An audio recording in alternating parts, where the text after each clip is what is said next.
इस घर में भी लड़ाई होगी तो फिर गलती तो फिर हमारी हुई, यानी कि गलत हम ही हुए। एक्चुअली हाँ, गलती मेरी ही थी कि मैंने उस औरत को बता दिया कि यार मेरे हस्बैंड को गुस्सा जल्दी आ जाता है, तो लास्ट घर में हमारी लड़ाई हो गई थी। मैं अपनी कोई बात अब अजान के साथ इस तरह शेयर नहीं करती हूँ। हाँ, उन्हें कुछ पता चल जाए तो मैं तरीके से बात को कवर कर लेती हूँ। उसने इस बात का हद से ज्यादा नाजायज फायदा उठाया। जब उसके हस्बैंड की कॉल आई थी ना अजान को, हम जीपी पे थे कि हमें रेंट सेंड कर दो, तब भी थोड़ा सा ना अजान हाइपर हो रहे थे क्योंकि उसका हस्बैंड बहुत सी अजीबोगरीब बातें कर रहा था। जब अजान ने बोला कि भाई आपने हमें नोटिस दे दिया, आपको पता छोटा सा बच्चा हमारे पास है, इस मुल्क में रूम ढूंढना, घर ढूंढना कितना मुश्किल है, कोई बात थी तो बैठ के सॉर्ट आउट करते। यहाँ से मुझे लगा था कि भाई अजान को मैंने अकेले बात नहीं करने देनी। उसी वक्त मैंने अपनी फ्रेंड को मैसेज किया कि तुम लोग किधर हो। वो लोग ग्रोसरी करने गए हुए थे।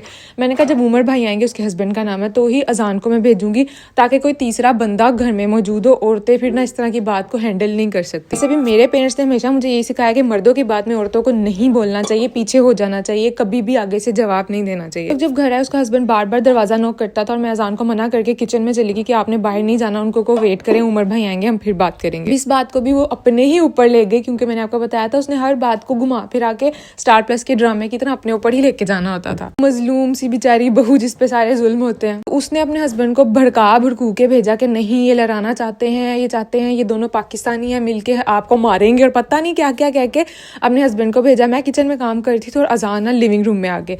उस घर का नक्शा कुछ इस तरह था कि लिविंग रूम से किचन का रास्ता आता था। तो मुझे ना अजान की आवाज आई। मुझे बहुत गुस्सा आया कि जब मैं अजान को मना किया था तो अजान क्यों आए उधर आके बात करने के लिए। साथ ही मोबाइल पकड़ा अपने रूम से। मेरा दोनों बच्चे सो रहे थे रूम में। मैंने अपनी फ्रेंड को मैसेज किया कि इधर रह गए, जल्दी आओ, इससे पहले कि लड़ाई हो जाए।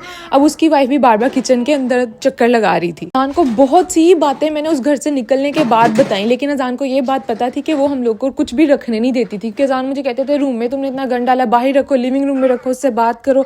या जो हम व्हाट्सएप पे हमें मैसेज करके जलील करती थी वो तो अजान पढ़ते थे। उसके हस्बैंड ने बात स्टार्ट की तो अजान ने भी बात की और करते करते बहुत एकदम से हाइपर हो गए और आवाजें किचन तक आने लग गई। भाग के दरवाजे तक पहुंची। मैं उस रूम में जाना नहीं चाहती थी। दोनों मर्द बात कर रहे थे, दोनों ही हाइपर हो रहे थे। फोन पे जल्दी जल्दी अपनी फ्रेंड को मैसेज कर रही थी कि प्लीज जल्दी से घर आओ। लोग नीचे दरवाजे तक अभी पहुंचे ही थे कि ऊपर जो है ये दोनों मर्द खड़े हो गए और आपस में लड़ने लग गए। हाथापाई तक बात पहुंचने ही वाली थी। जिनके हम घर में रह रहे थे उनकी वाइफ जो है बीच में आ गई। She was expecting. मैं हमेशा बताती थी कि पुराने घर में जब उसके हस्बैंड की और उनकी लैंडलॉर्ड की लड़ाई हुई थी ना, तो वो औरत ना आगे आके मेरे हस्बैंड के बात करती थी, सीना आगे कर करके। तो बस तक फिर हम लोग सोचते थे यार किस तरह की औरत थी। और इसने भी वही काम किया।